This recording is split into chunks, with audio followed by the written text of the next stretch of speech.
अस्सलाम वालेकुम नाज़रीन, मैं हूं अदनान वड़ैच। प्रोग्राम कुरान से खान इलाज में आज हम कार सबसे पूछेंगे कि सोते हुए चलने का मसला क्या ये जादू जिन्नात की वजह से होता है या ये कोई बीमारी है। अस्सलाम वालेकुम कारी साहब। वालेकुम अस्सलाम। जी कैसे इस हवाले से वजाहत कीजिएगा। अदनान भाई, इसमें दो तीन चीज़ें हैं जिनको मैं ज़िक्र करना चाहता हूँ। इसकी मुख्तलिफ़ कंडीशन हो सकती हैं। बसा औक़ात ऐसे होता है कि इंसान सोए हुए अचानक से डर के उठता है और भाग पड़ता है। उसमें ये कैफियत होती है कि बसा औक़ात मरीज़ कुछ नफसियाती तौर पे कमज़ोर होते हैं और उन्हें कोई डर खौफ वाला ख्वाब आ रहा है कि कोई पीछे लगा हुआ है, ठीक है। और मेरे जानने वाले एक दोस्त थे, उनको सेम कंडीशन हुई कि वो डरे हैं और घबराए, इतने घबरा गए कि उठ के दौड़ पड़े और चीखते हुए दौड़ पड़े, बल्कि उनके पाँव पर चोट भी लग गई इसी वजह से कि ख्वाब में उन्हें सांप ने डसा है, जैसे ये सांप पीछे लगा हुआ है, डसा हुआ है। बेहतरीन सदका जारिया हासिल करने के लिए इस वीडियो को लाइक करें, शेयर करें, कमेंट करें और हमारे चैनल को सब्सक्राइब करें, पेज को लाइक करें। कुरान से रूहानी इलाज।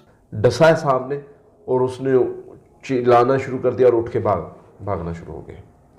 ये कंडीशन है मरीज़ की एक या दो बार की, रेगुलर नहीं है, ठीक है। ये एक तरह से रूहानी मसला है।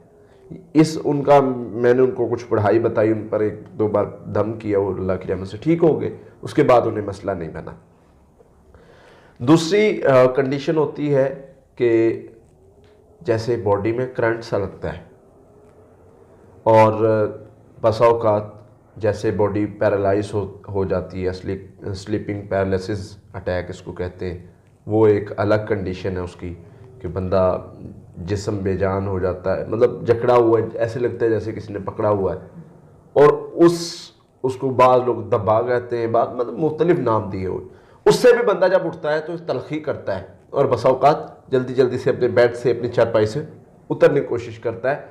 तो वो नींद में होता है तो वो चलता है बसा औक़ात या किसी चीज़ में लगने, ये भी रूहानी मसला हो सकता है।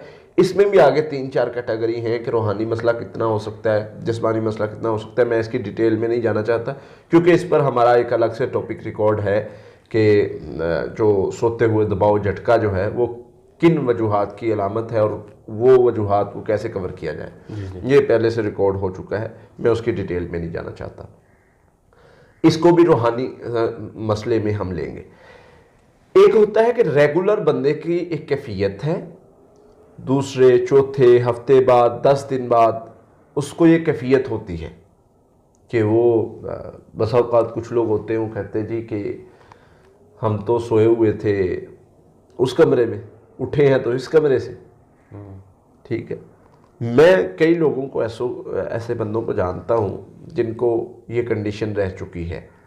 इसलिए नबी सल्लल्लाहु अलैहि वसल्लम ने मतलब जो उस छत पे सोने से या इस तरह की जगह पर सोने से मना किया है जिसके गिर्द दीवार नहीं है। अच्छा, हाँ, उसकी रीज़न ये है कि इन तीनों कंडीशन में से कोई भी कंडीशन अगर होगी तो वो बंदा भागेगा तो उसको पता नहीं चलेगा नींद में और वो गिर जाएगा। नुकसान से बचाने के लिए ये समझाया कि इस कंडीशन की तरफ, मतलब आपने ऐसी जगह पर नहीं सोना जिस छत की दीवारें नहीं है साइड वाली, वहाँ पर ना सोए, या मतलब कोई ऐसी जगह ना हो जहाँ पर आपको चोट लग सकती है। बहरहाल ये नफसियाती मसला है। इसके लिए हम जो है वो अपने लिहाज से तो पढ़ाई वगैरह जो भी बताते, लेकिन मैं कहता हूँ कि इसके लिए आपको मेडिकल की भी ज़रूरत पड़ सकती है। आप वो ले सकते हैं, उसकी हेल्प ले सकते हैं और मरीज़ अल्लाह की रहमत से उसको साथ पढ़ाई भी बताते हैं और साथ उसको डाइट प्लान भी बताते हैं कि ये चीज़ें करे। अगर ज़्यादा मसला ना हो तो इन चीज़ों से कवर हो जाता है अल्लाह के फजल से, लेकिन अगर ज़्यादा मसला हो तो फिर उसको जो है वो मेडिसिन लेनी पड़ती है जिससे ये कवर होता है। तो इस मसले को सिर्फ जादू जिन्नात कहना ये भी दुरुस्त नहीं है और सिर्फ बीमारी कहना ये भी दुरुस्त नहीं है।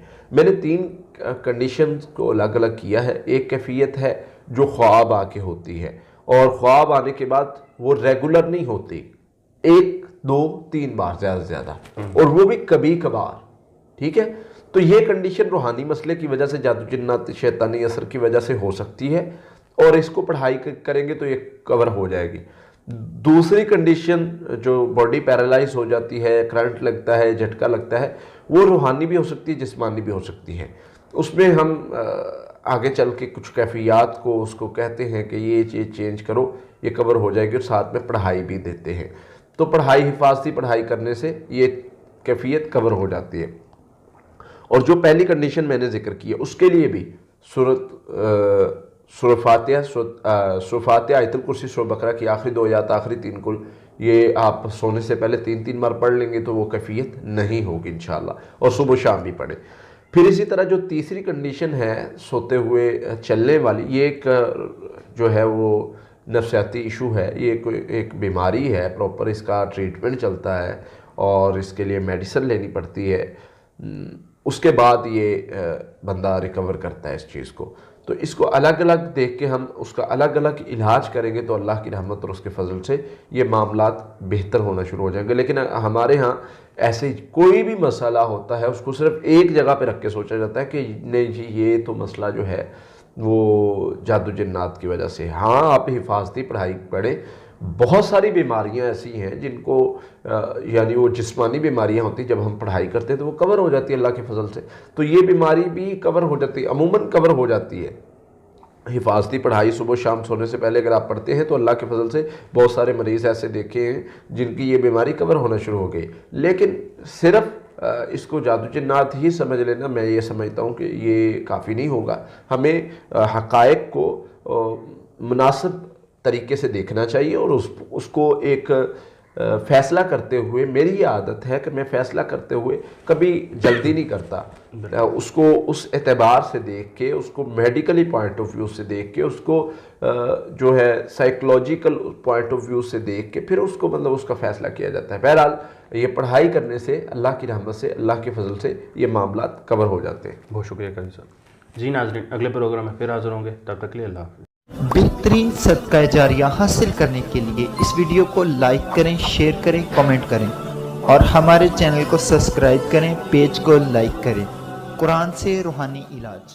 قاتلوہم یعذبہم اللہ بأیدیکم